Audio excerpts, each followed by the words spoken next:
हरिश्चंद्र महाराज सत्य का आश्रय लेने वाले चक्रवर्ती सम्राट, सत्य अर्थात भगवान का आश्रय लेने वाले। भगवान का नाम सत्य नारायण है। सच्चिदानंद रूपाय प्रभु श्री कृष्ण के लिए कहा गया। विश्वोत्पत्त्यादि हेतवे तापत्रय विनाशाय श्री कृष्णाय वयम नमः। सबसे पहला शब्द है सत्य। प्रभु है सत्य। हरिश्चंद्र जी महाराज की सत्यता, दानशीलता, चराचर जगत की सेवा भावना और भगवद स्मृति, इसकी कसौटी के लिए महामहिम ब्रह्म ऋषि विश्वामित्र जी आए। उनका एक बहुत सुंदर वन था। एक विशाल वाराह उसको विध्वंस कर रहा था। मायाकृत वाराह को विश्वामित्र जी ने प्रकट किया। जितने सैनिक थे उसके भयवश भाग पड़े। ऐसा विशाल वाराह, कोई अस्त्र शस्त्र उसके काम नहीं कर रहा था। जाके सूचना दी तो चक्रवर्ती सम्राट थे, बलशाली भी थे, और का चिंता की बात नहीं। घोड़े पर सवार हुए वहां पहुंचे। जब वहां पहुंचे तो कोई वाराह नहीं। भगवान के महान महिम स्वरूप को जानने वाले विश्वामित्र जी, जिनके चरण भगवान दावे हैं, चरण चापे विश्वामित्र जी के। विश्वामित्र जी खड़े थे, प्रणाम किया साष्टांग। अहो भाग्य, आज तो भगवान हमारे ऊपर बहुत प्रसन्न हुए। आप जैसे महामहिम ब्रह्म ऋषि के दर्शन हो गए। प्रभु आज्ञा करो, आपकी क्या सेवा करें। घुटनों के बल बैठे हुए, हाथ जोड़े हुए विश्वामित्र जी से कहे,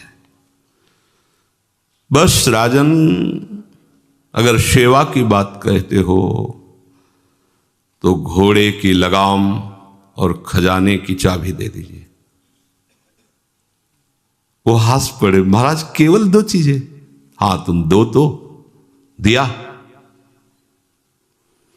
फिर 20 भार स्वर्ण दक्षिणा में दीजिए। 20 भार? जितना चाहे। मिथ्यावादी, तेरा क्या रह गया? खजाने की चाबी मतलब मेरा पूरा खजाना।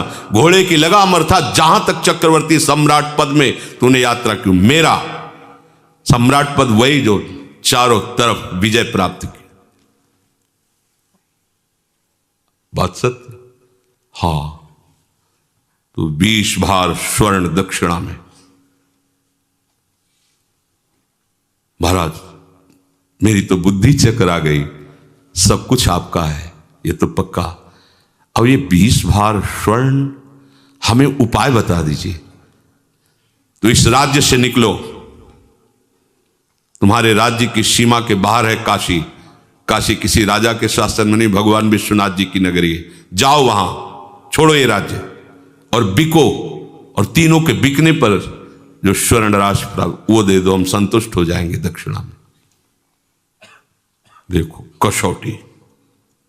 हां, सत्य को अपना जीवन बनाने वाले, सब कुछ भगवान का है, हम उनके दास हैं ऐसा मानने वाले, भगवान के भक्तों में श्रद्धा रखने वाले, उनके लिए कोई भी कष्ट, कोई कष्ट नहीं होता। सत्य संध के लिए प्राण चले जाएं, सर्वस्व नष्ट हो जाए, पर वो अपने मार्ग को नहीं छोड़ते। हरिश्चंद्र जी ने विश्वामित्र जी को देने के लिए अपने दक्षिणा के लिए काशी में गए। अब चक्रवर्ती सम्राट को कौन खरीद सकता? जानते तो सभी थे। जहां वो कहते मुझे कोई खरीद ले, पर मुझे 20 भार स्वर्ण चाहिए। मेरी पत्नी, उनकी शैव्या पत्नी, बड़ा मतलब कारुणिक प्रसंग है, जो महलों से बाहर कभी किसी ने देखा नहीं। वो बिकने के लिए अपने पति के साथ, देखो उनका पातिव्रत धर्म, कि आप हारे हो, हम थोड़ी हारे हैं, जाओ तुम्हें जहां जाना हो। और पुत्र रोहित कुंवर, तीनों साथ काशी में बिकने के लिए। कौन खरीदेगा?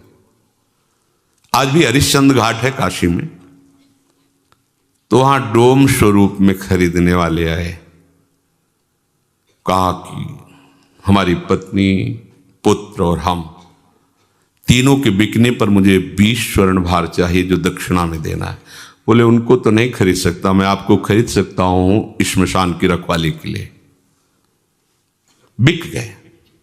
एक ब्राह्मणी ने उनकी पत्नी को खरीदा तो बच्चा उन्हीं के साथ रहेगा। उसने दोनों की धनराशि मिलाकर दक्षिणा विश्वामित्र जी वहां से चले गए। अब वो कैसे कठिन कष्ट को सह रहे। जो चक्रवर्ती सम्राट, उसकी दिनचर्या क्या होगी? एक धर्मात्मा सत्यवादी। और अब दिनचर्या क्या है इनकी? ड्यूटी, सेवा लगा दी। श्मशान में जो भी शव फूकने आवे उसे कर लेना। और काशी एक ऐसी नगरी है जहां रात दिन शव फूके जाते हैं। जैसे लकड़ी का टाल लगा रहता है, ऐसे काशी में 100 का टाल लगा रहता है, मुर्दों का।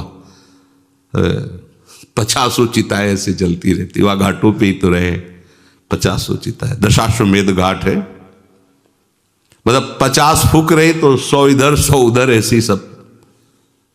वो महाश्मशान भगवान शिव के तांडव का। चिता भस्माले पो करल मसनम दिक्पट धरो, जटाधारी कंठे भुजग पतिहारी पशुपति कपाली भूतेशो। महामहिम शिव की वो तांडव स्थली है।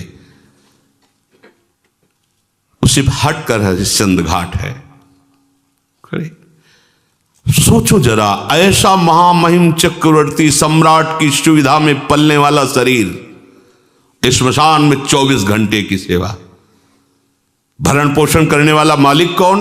डोम, उसकी आज्ञा पर। और उनको खाने को सूखे अन्न को, चना आदि ऐसे कोई कसौटी कसी जाती है तो हमारा तन नहीं, हमारा परिवार नहीं, हमारा राज्य नहीं। हे नाथ, मैं आपका हूं, ये सत्य है तो दिखाओ परीक्षा में कि आपका कुछ नहीं है और आप सत्य का ऐसे पालन करते हैं। जो वहां कर मिलता था उसे जाकर के मालिक को देना और हर समय श्मशान में रखवाली करना। जब विश्वामित्र ने देखा ये तो पूरे के पूरे पास हो रहे हैं, मृत्यु को आज्ञा दी, तत्काल प्रारब्ध की रचना बदला जाए और इनके पुत्र को मारा जाए। सांप बन करके डस मर गया। जिस ब्राह्मणी के आते उसने कहा कि मैं तो खरीद चुकी हूं सेवा के लिए, ये थोड़ी हम तुम्हारे बच्चे के संस्कार के लिए पैसे लगाएं। वो एक बार में खरीद लिया, आप करो जैसा करना हो। हरिश्चंद्र जी महाराज श्मशान में, इसके पास एक भी कोई सुविधा नहीं, क्योंकि बिके हुए के पास क्या सुविधा होती है? तो मालिक जैसे रखता है वैसे रखना होता है। बच्चे को गोद में लेकर के, अब मां का हृदय तो मां का होता है ना, अंदर से महान दुखी कि कम से कम सही माने में संस्कार तो कर दे। मांगना तो है नहीं स्वभाव में, बिके हुए को मांगने का अधिकार नहीं होता। मालिक की तरफ से कुछ मिलना नहीं। एक वस्त्र था, उसका एक टुकड़ा फाड़ा, बाजार से जाकर जो कुछ धूप आदि अंतिम समय जो थोड़ा सा, श्मशान में पहुंचे, अपने पति की तरफ देखा और जोर से रो पड़े। उन्होंने नेत्र नीचे कर लिए। हरिश्चंद्र जी ने कहा, सावधान, मेरे मालिक का श्मशान घाट है, यहां अगर अपने बच्चे का शव दाह करना है तो आपको कर देना होगा।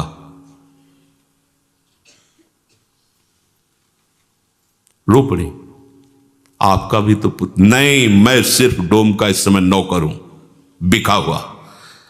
बिना कर लिए आप इस घाट पर दाह संस्कार नहीं कर सकते।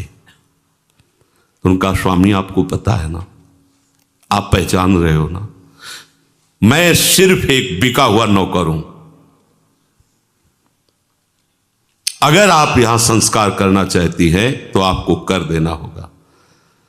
तो आप ही बता दो ना कि अब कर में क्या दूं?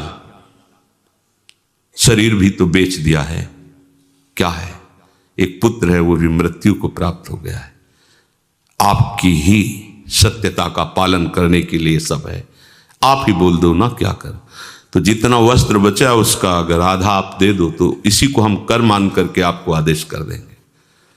रक्षा में श्मशान में रहते थे इसलिए उनके पास अस्त्र था ही, उससे वस्त्र कर के रूप में लिया। देखो कैसी भगवान की कसौटी। अपने लोग कसौटी 100 ग्राम बर्फी में ईमान खो देंगे, प्रभु को भूल जाएंगे। कसौटी लायक कहाँ है यार। तभी कह रहे कि आप सोचो प्रभु ने आपको क्या दिया है।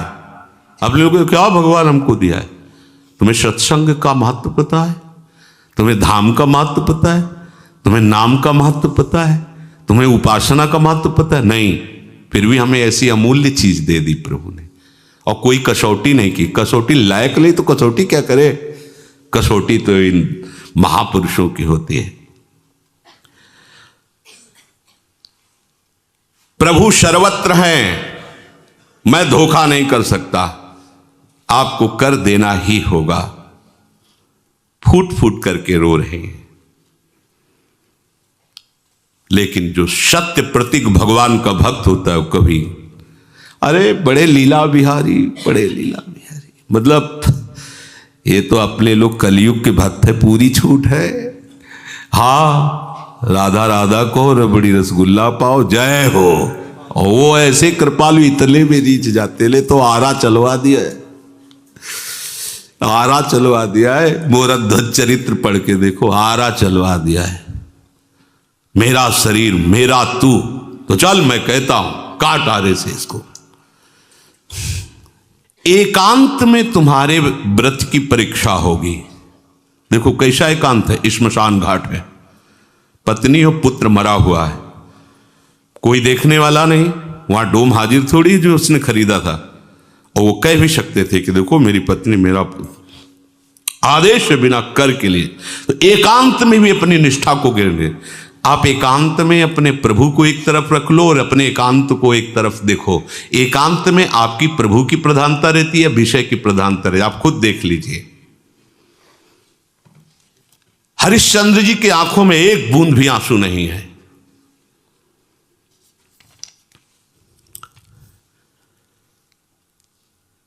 जे ही वस्त्र फाड़ करके कर के लिए देने को विश्वामित्र जी प्रकट हो, बस हो गया। तो उनका क्या प्रभु बोले, बस यही देखना चाहता है कि तुम सत्य में वास्तविक दृढ़ हो। उठो। जीविका तो पुत्र उठ गया, क्योंकि तत्काल उस अशुभ प्रारब्ध को भेजा गया था और कहा ये अपनी चाबी लो, ये अपनी लगाम लो, और देखो हमारे साथ कौन कौन आया हुआ है। साक्षात देवराज इंद्र, परमेष्ठी ब्रह्मा और स्वयं भगवान, पूरे सृष्टि विभाग के महामहिम तो वही घाट पे उपस्थित हो गए। तुम्हारे जैसा धर्म का पालन करने वाला, सत्य का पालन करने वाला कोई बिरला ही होगा। आशीर्वादों की झड़ी लगा दी देवराज इंद्र, भगवान ब्रह्मा, भगवान हरि। धर्म सब कुछ नष्ट हो जाए, अपनी निष्ठा नहीं, पर अपनी एक तरफ प्रभु को रख के देखो। जब ये बातें पढ़ते हैं तो देखो एकदम चूर चूर अहंकार हो जाता है। ऐसे माने घूमते हम बड़े भगत, हम बड़े। जब ये सब बातें महापुरुषों की पढ़ तो एकदम ऐसे कि कहाँ हो। जरा सी बात आती है तो प्रभु इस पक्ष में छोड़ के हम जगत के पक्ष में, आपने बड़ी कृपा कर दी, हमें कपड़ा दे दिया, भोजन दे दिया, पैसा दे दिया, सुविधा दे। इधर भूल गए, इधर मायाकृत रचना में आ गए। आप अंदर से देखो, ये अंदर की बातें, भले बाहर से न कहे। अतएव भगवत मार्ग में चलने वाले की दृष्टि में केवल भगवान ही लाभ होने चाहिए, और सब कुछ ये लाभ नहीं है। यह लाभ शंकर माना। भगवान के भक्तों के संग से भगवत प्रेम में अश्रु बह रहे, ये लाभ है, ये महान लाभ है। भोग प्राप्ति में नहीं, भगवत प्राप्ति में लाभ है। ये विष भरी मिठाई है, यहां का प्रणाम नमस्कार, यश कीर्ति, यहां की धन संपत्ति का गर्व। अगर आप इस त्याग के मार्ग पर सुदृढ़ अर्थात मजबूत कदम चलाओगे तो भगवान आपकी मिलने के लिए तैयार हैं। हरिश्चंद्र को वापस राज्य मिला, स्वस्थ, सुशील और ज्ञान संपन्न उसी समय बेटा हो गया। जीवन में बीमार नहीं होगा, सब बिना शास्त्र पढ़े उसके स्फुरित हो गए। देखो, और भगवान ने साक्षात उनको दर्शन दिया। अगर थोड़ा भी ये सब मिलता, राज्य भी वापस कर देते, वो तो केवल देख, लेकिन उनका यश न गाया जाता, कहीं भी हिले नहीं, बेच दिया अपने आप को। ऐसा कि भाई आपने तो नहीं कहा था कि पूरा राज्य दे दो, ऐसा कैसे फंसा लिया आपने? कुछ नहीं। हाँ, उनका ठीक बात आपने कही, खजाने की चाबी और घोड़े की लगाम, जहां तक सम्राट का राज्य होता है सब कुछ आपका हो गया, अब मैं बिक करके आपको दूंगा। कहीं रोष नहीं कि आपने छल किया। एक तरफ भोग आएगा और दूसरी तरफ भगवान। अब आपकी कसौटी हो रही प्रतिपल, आप भोग को स्वीकार करते हैं या भगवान को? तो हम क्या करते हैं, भोग भगवान को लगा के प्रसाद स्वीकार करते हैं, सीधे भोग नहीं, वो सीधे भोग प्रियालाल को, प्रसाद अपने। प्रसाद हमारा जीवन है, प्रसादे सर्व दुखा नाम हानिरस्य उपजायते, हमारा जीवन ही प्रसाद हो गया। आप भोगों को चाहेंगे या प्रभु को? आप देख लो, तुम्हारी निष्ठा ही सिद्ध कर देगी तुम क्या हो। विषयासक्त हो तो याद कर लो, पग पग पर तुम्हें क्लेश, अशांति, दुख और पाप बढ़ेगा। सुख किसे कहते सोच भी नहीं सकते। यह हम तुम्हें बहुत सावधानी की बात कहते हैं। तुम अपनी संपत्ति को महत्व देते हो या प्रभु को? तुम्हारे साथ क्या जाएगा यहां से? अरे मृत्यु के पूर्व ही सब कुछ नाश हो रहा है, तुम देख रहे हो, फिर मृत्यु आने पर शरीर का ही नाश हो जाएगा, जाएगा क्या? तो सावधान हो करके आप इससे प्रभु को क्यों नहीं प्राप्त कर लेते? इससे अपना भाव हटा लीजिए। हमारी संपत्ति दंपत्ति है, हमारा सुख उनकी सेवा है। कुंज महल की टहल सुख, दंपत्ति संपत्ति पाई है। हम यहां जो कर्म कर रहे हैं उसके अंतर में देखो, भोग की प्रेरणा से कर्म हो रहा है, भगवत प्रेरणा से हो रहा है। भगवत प्रेरणा से होगा तो शास्त्र सम्मत होगा, भगवत प्रसन्नता के लिए होगा, और अपनी इंद्रियों की प्रसन्नता के लिए होगा तो शास्त्र विरुद्ध हो जाएगा, और वो भोग की प्रेरणा से हो रहा है। दोनों बात साधक को देखनी कि भगवत प्रेरित कर्म है या भोग प्रेरित कर्म है। यदि हमारे कर्म में हेतु है भगवत प्राप्ति और उसका प्रयोग है जनमंगल, तो भगवत प्रेरित हो रहा है। अगर हेतु है अपनी इंद्रियों का भोग, इंद्रियों का सुख, और अंदर से भाव है कि मुझे सुख मिले, दुनिया में आग लगे कोई, यह है भोग प्रेरित। कहां से भगवत भाव आएगा? ऐसे आदमी वैर करते रहते हैं, हिंसा करते रहते हैं, पाप करते रहते हैं, भले वो कुछ भी दिखावें, उनकी वृत्ति प्रभु में नहीं लग सकती। देखो, जो प्रभु का जन होता है, बड़े से बड़ा भोग उसे विचलित नहीं कर सकता, अपने लक्ष्य पर दृढ़ रहता है। भगवान की प्रेरणा से, भगवान की आज्ञा से दिव्यास्त्र लेने के लिए अर्जुन जब देवलोक को गए, स्वर्ग को बताया है सत्संग में, तो अर्जुन को अपने आधे सिंहासन पर देवराज इंद्र ने बैठाला।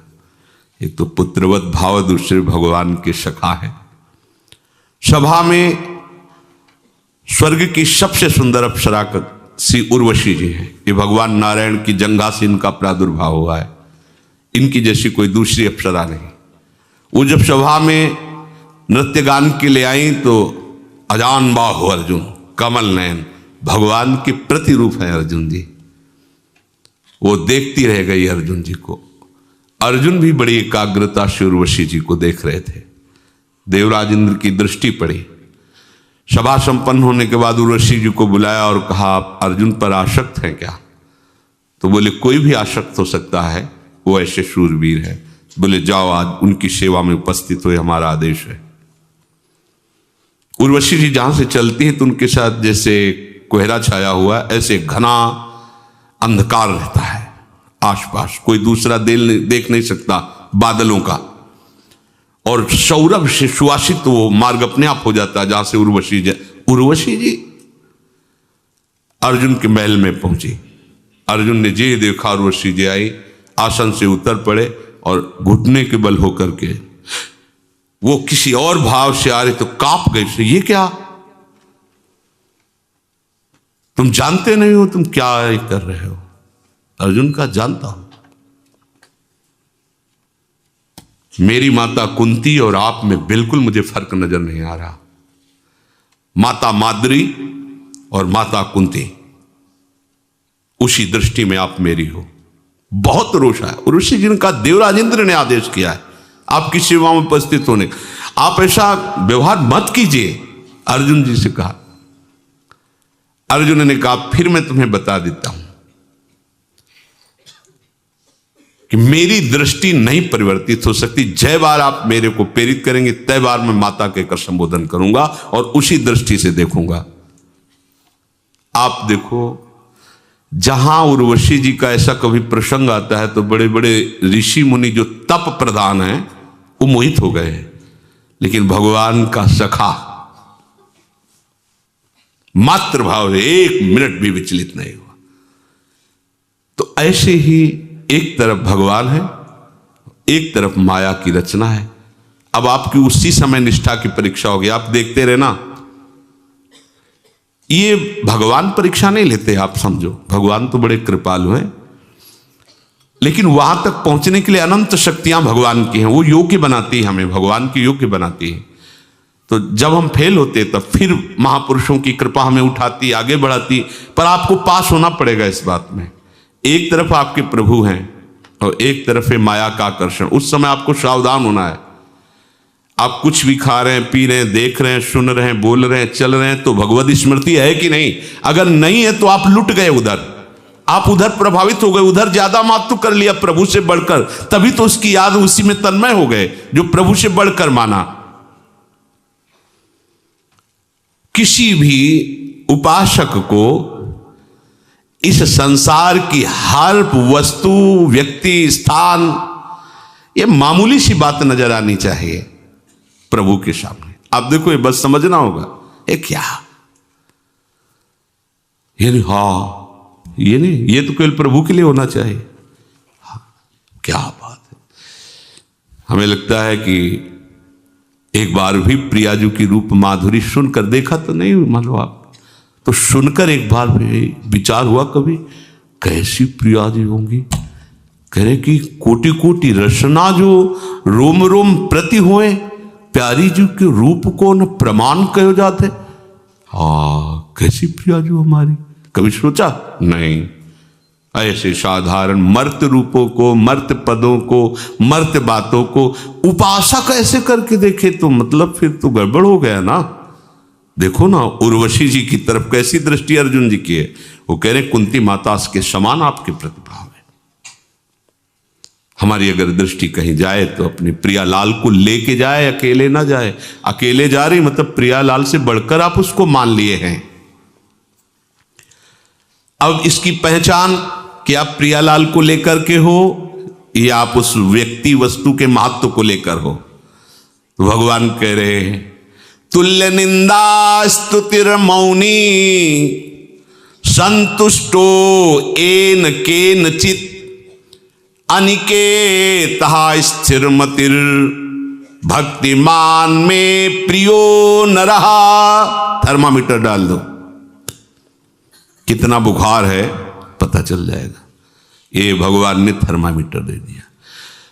प्रभु को यदि तुम अपना महत्व दे दिए हो कि मेरे प्रीतम से बढ़कर कोई नहीं, तो आप व्यवहार में जाओगे, व्यक्तियों के बीच में जाओगे, वस्तुओं के बीच में जाओगे, पदार्थों के, कोई घटना, कोई परिस्थिति, पर उस समय आपकी स्थिति ये होगी तो आप प्रभु को लिए हुए हैं। क्या?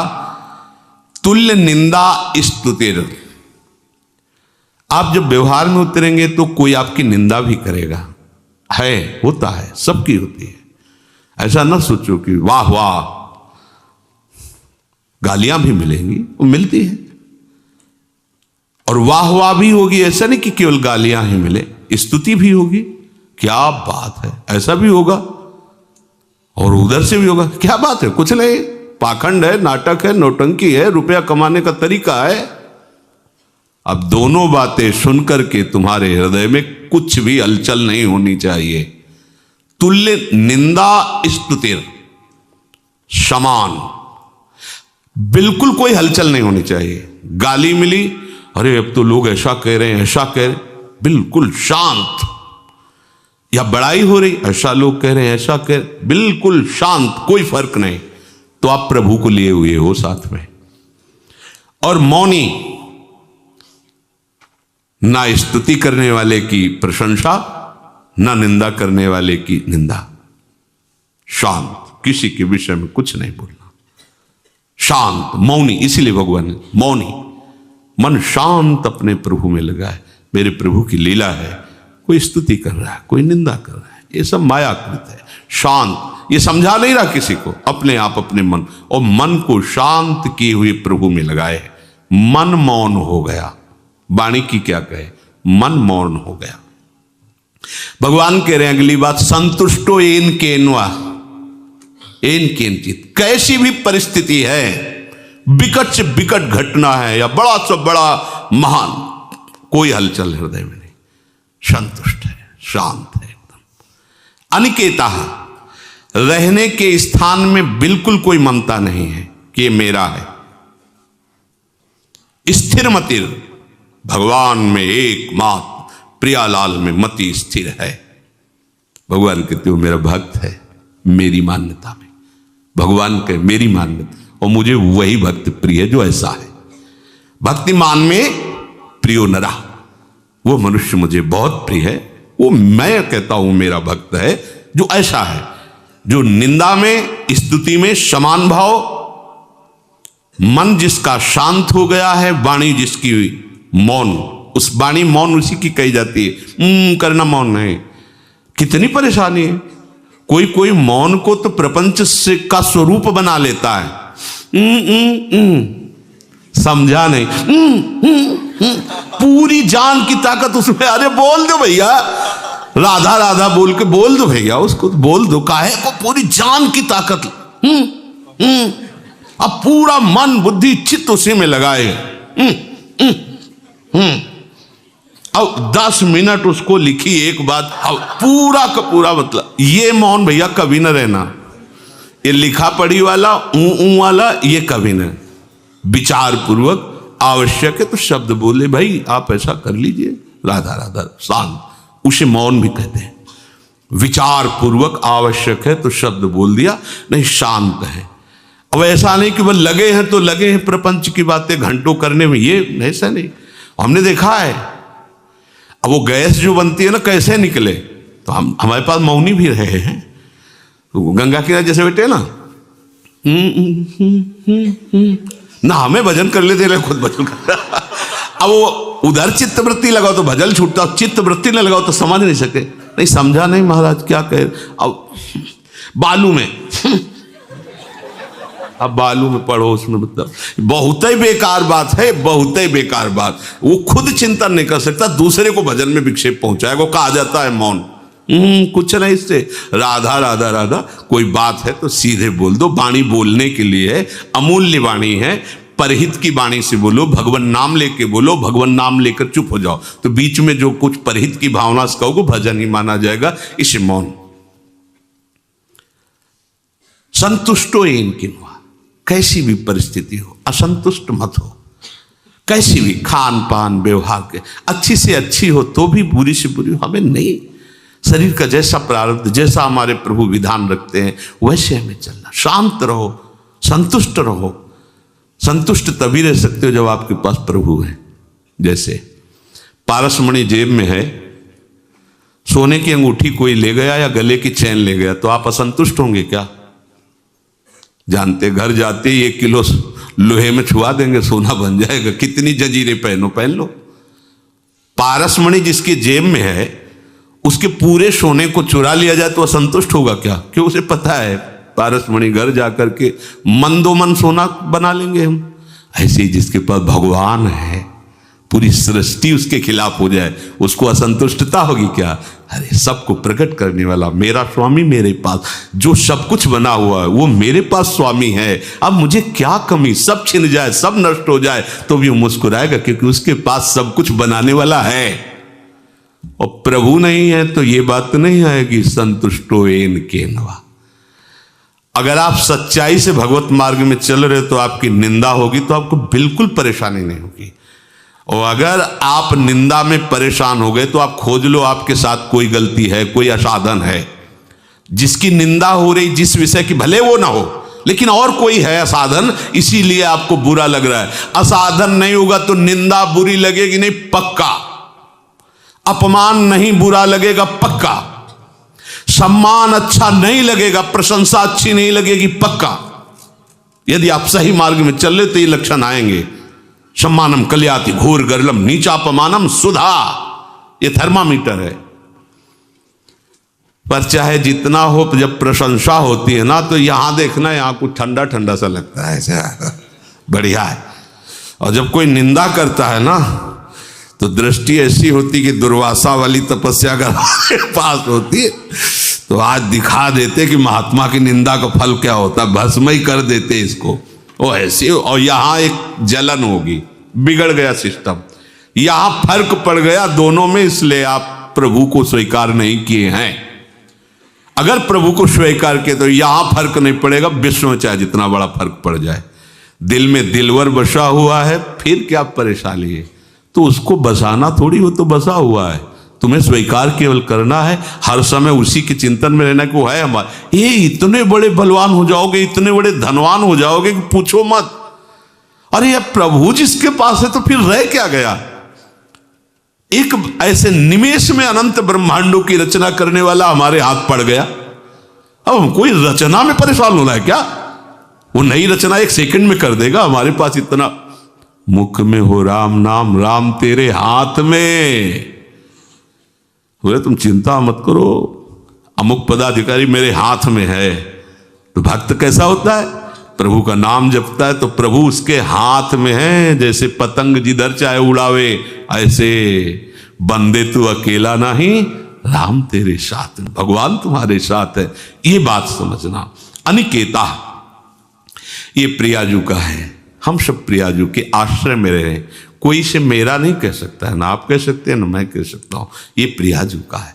ऐसे ही आप अपने घर को प्रभु का मंदिर विराजमान करके, प्रभु की सेवा विराज, उसे प्रभु का मानो तो अनिकेता हो जाएगा, भगवान को जो प्रिय है। स्थिरमति, अपनी बुद्धि को प्रभु में निश्चल कर लो। प्रभु के जैसा कुछ नहीं है, कोई नहीं है, कहीं नहीं है, तो प्रभु से बढ़कर फिर कोई कैसे हो सकता है?